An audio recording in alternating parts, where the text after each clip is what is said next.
Halo, assalamualaikum teman-teman. Jumpa lagi dengan saya Ilham Bari. Selamat datang di channel Promote Series. Gimana kabar kalian? Semoga selalu sehat dan baik-baik saja ya. Kali ini kita akan meneruskan merangkum Donghua Sising Ji season 5 episode 27 ya guys. Dan karena animasinya belum rilis, kita gas dulu spoilernya ya. Dan gak usah berlama-lama lagi, langsung saja gas cuy. Di episode sebelumnya, Kaisar Tengkorak tiba-tiba muncul di hadapan Putri Tengkorak bersama rombongan Xiaoyu dan kawan-kawan. Pengumpulan Ki adalah metode penting untuk meningkatkan kekuatan siluman. Setiap siluman memiliki Ki mereka masing-masing. Patkai hanya bisa berubah dengan menyerap Ki hutan atau gunung. Semakin langka tipe Ki-nya, maka semakin kuat pula efeknya. Ada beberapa iblis unik yang Ki miliknya ada di beberapa tempat spesial di dunia ini. Wilayah mereka sangat kecil, tapi sebagai gantinya, mereka bisa memakai wujud kekuatan penuh. Semakin langka tipe Ki-nya, maka semakin kuat pula efeknya. Hampir mustahil untuk mengalahkan siluman itu di wilayah mereka. Kerajaan Tengkorak Putih adalah salah satunya. Semua terjadi disebabkan oleh lembah 9 mayat ini. Dikisahkan di sana, dahulu kala, seorang raja yang terluka parah kabur ke tempat ini. Dia pingsan karena kelelahan. Begitu lelahnya, dia hanya ingin berbaring saja. Dia berpikir dia tak akan pernah bisa bangun lagi. Selama itu, dia diselimuti oleh Ki mayat dari lembah gersang itu. Setelah berlalu masa yang tak diketahui, dia terbangun dan menyadari bahwa dia sudah melampaui batasan hidup dan mati, di mana Ki lembah 9 mayat membusukkan tubuhnya dan memperkuat tulangnya. Yaitu dialah siluman Tengkorak Putih yang pertama, dan juga salah satu siluman besar yang paling ditakuti di jalur iblis. Dengan kekuatannya sendiri, dia membangun kerajaan dari abu dan tulang, memberi nyawa pada siluman Tengkorak Putih dan yang lain. Dengan api arwah dari kuburan di sana, dia membangun ulang kerajaannya yang telah hilang, yang dimana sekarang dikenal Kerajaan Tengkorak Putih. Dan kini kemunculan Kaisar Tengkorak itu jelas sangat mengagetkan semuanya. Mereka pun bertanya-tanya siapa sosok tengkorak yang besar itu.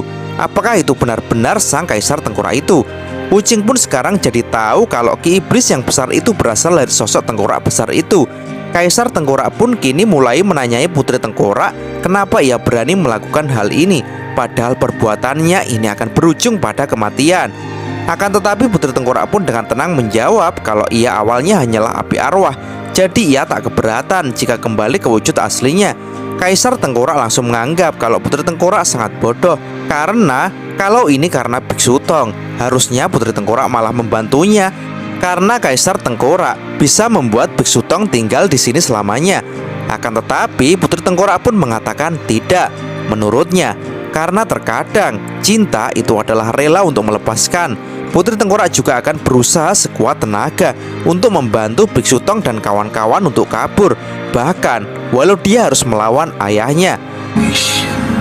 Dan kini terlihat Ksatria Tengkorak pun berusaha untuk menggerakkan tubuhnya karena ia sangat khawatir dengan Putri. Kaisar Tengkorak pun kini tertawa. Seorang siluman tengkorak yang menantangnya seperti ini menurutnya sangat lucu. Kaisar Tengkorak yang marah pun segera menembakkan tulang-tulang putih yang langsung menusuk tubuh Putri Tengkorak. Tulang-tulang itu juga menembaki Xiaoyu dan kawan-kawan. Mereka pun dengan cepat berusaha sekuat tenaga menghindarinya. Menurut Wuching, mereka saat ini tak bisa kabur jika tak mengalahkan Kaisar Tengkorak dulu. Ia pun lalu menginstruksikan semuanya untuk melawan Kaisar bersama-sama. Beilang pun setuju dan segera bertindak. Sedangkan Patkai pun malah bersembunyi dengan alasan ia akan fokus melindungi Xiaoyu. Wuching pun kini segera merubah wujudnya menjadi ksatria pasir raksasa. Ia pun segera menyerang Kaisar Tengkorak, tapi Kaisar pun dengan mudah menangkisnya. Dan kini giliran Beilang yang dengan cepat mengeluarkan jiwa naga apinya untuk menyerang Kaisar Tengkorak. Beilang pun segera menyambar tubuh Kaisar Tengkorak, tapi sambaran Beilang pun tampak hanya menembus tubuh Kaisar dan belum memberikan luka sedikit pun. Dan kini Yihu pun juga tak tinggal diam. Ia pun segera melompat dan berteriak, "Cakar harimau dan maksrak!" Yihu pun mencakar tubuh Kaisar Tengkorak. Tapi anehnya ia merasa saat mencakar tubuh Kaisar Tengkorak, tubuh Kaisar terasa kosong dan tak terasa daging sedikit pun. Kaisar Tengkorak pun merasakan kalau Yihu masih mempunyai sedikit Ki mayat. ia pun segera menangkap Yihu. Dan Kaisar Tengkorak pun mengalirkan ki mayatnya ke tubuh Yihu untuk memperkuat ki mayat di tubuh Yihu. Seketika Yihu pun berubah menjadi zombie dan tiba-tiba saja Kaisar Tengkorak pun langsung memakan Yihu. Jelas saja hal itu membuat semuanya terkejut. Dari dalam tubuh Kaisar pun Yihu tampaknya berusaha untuk melawan, tapi tampaknya Yihu belum cukup mampu melawan tubuh Kaisar Tengkorak. Sementara itu Wuching pun masih melakukan perlawanan, tapi Kaisar Tengkorak pun dengan telaknya memberikan pukulan ki mayat yang sangat kuat yang dengan cepat membuat tubuh Wuching hancur dan pasirnya berhamburan. Kaisar Tengkorak pun lanjut menyedot pasir-pasir dari Wuching itu. Wuching pun mencoba untuk melawan, tapi ia pun sudah tak berdaya. Hingga akhirnya Wuching pun benar-benar disedot oleh Kaisar Tengkorak. Bailang pun sangat kaget melihatnya. Tapi tiba-tiba saja Kaisar Tengkorak pun dengan cepat mendekati Bailang dan Makdewar. Kaisar Tengkorak pun seketika langsung menggeprek Bailang dengan dua telapak tangan raksasanya, membuat Bailang pun kini menjadi tak berdaya dan terjatuh ke tanah. Jelas hal itu membuat Xiaoyu pun jadi khawatir dan panik. Dan kini terlihat Putri Tengkorak pun berusaha untuk bangkit. Ia pun lalu berusaha mencabut tulang lancip yang menancap di tubuhnya. Putri Tengkorak pun lalu menyuruh Patkai untuk segera membawa pergi Xiaoyu dari sini. Ia pun lanjut mengatakan kalau melawan ayahnya itu sangat sulit karena dia memiliki ki mayat yang tak terbatas. Akan tetapi, jika Xiaoyu dan yang lain bisa keluar dari lembah ini, Kaisar Tengkorak tak akan mengejar lagi. Jadi Putri Tengkorak segera menyuruh semuanya untuk cepat pergi, sedangkan dia akan berusaha untuk menahan ayahnya. Putri Tengkorak pun segera mengumpulkan ki mayat sebanyak-banyaknya ke tubuhnya dan dawar. Putri Tengkorak pun kini melompat dan menyerang Kaisar Tengkorak dengan menggunakan tangan Tengkorak putih kekuatan penuh. Tangan besar yang terbentuk dari tulang-tulang putih itu pun langsung mencekik dan mendorong Kaisar. Putri Tengkorak pun segera menyuruh Patkai dan Xiaoyu untuk segera kabur. Akan tetapi, Bailang pun masih merasa berat untuk meninggalkan Wuching dan Yihu yang telah dimakan Kaisar. Tapi apa boleh buat, karena di tempat ini Patkai juga tak mampu untuk mengumpulkan energi ki-nya, sehingga ia tak bisa melakukan perlawanan. Dan saat mereka akan pergi, tiba-tiba saja kini terlihat 3 jenderal prajurit Tengkorak yang muncul dengan membawa Biksu Tong dan juga Wukong. Jelas saja hal itu membuat semuanya kaget dan terpukul, termasuk Putri Tengkorak. Melihat hal itu Kaisar pun sangat senang.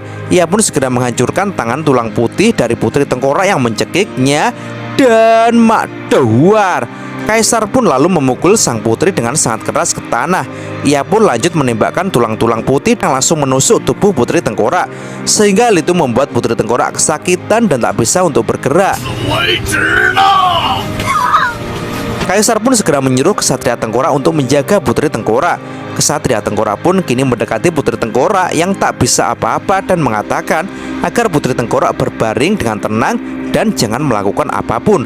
Putri Tengkorak pun menyuruh Kesatria untuk membunuhnya saja, tapi Kesatria pun hanya terdiam saja. Sementara itu, kini muncul zombie-zombie lagi yang memang dibangkitkan oleh Kaisar Tengkorak. Zombie-zombie itu pun mulai mendekat dan mengepung Xiaoyu, Patkai, dan Bailang. Dan kini mereka pun benar-benar sudah tak bisa berkutik lagi, karena guru dan kakak Wukong bahkan sudah tertangkap. Patkai pun lalu memutuskan untuk mengeluarkan aturan nomor 10 perjalanan ke barat, yaitu menyerah. Seketika mereka bertiga pun duduk dan bersujud kepada Kaisar Tengkorak. Melihat hal itu, Kaisar Tengkorak pun menjadi sangat senang dan tertawa terbahak-bahak. Kaisar Tengkorak pun lanjut berkata kalau kekuatan Sang Api Abadi akan membebaskannya dari ikatan takdir ini. Dia pun akan meninggalkan lembah terkutuk ini dan kerajaannya akan menguasai seluruh dunia. Dan ia menjanjikan kepada pelayan dan anak buahnya yang patuh akan mendapatkan bagian dari kesuksesan ini. Sedangkan untuk mengkhianat seperti Putri Tengkorak, maka akan ia hukum. Kaisar Tengkorak pun lalu memutuskan untuk membunuh Biksu Tong di depan Putri Tengkorak. Mendengar hal itu, Putri Tengkorak pun mengaku salah dan memohon agar Kaisar tak melakukannya. Tapi apa boleh buat, Kaisar pun akan melakukannya agar Putri kapok dan kembali loyal kepadanya. Ia pun kini mulai mengangkat Biksu Tong ke depan mulutnya yang sudah terbuka. Dan tiba-tiba saja Biksu Tong kini membuka matanya dan berkata, "Hei, Putri Tengkorak Putih itu bukan barang milikmu.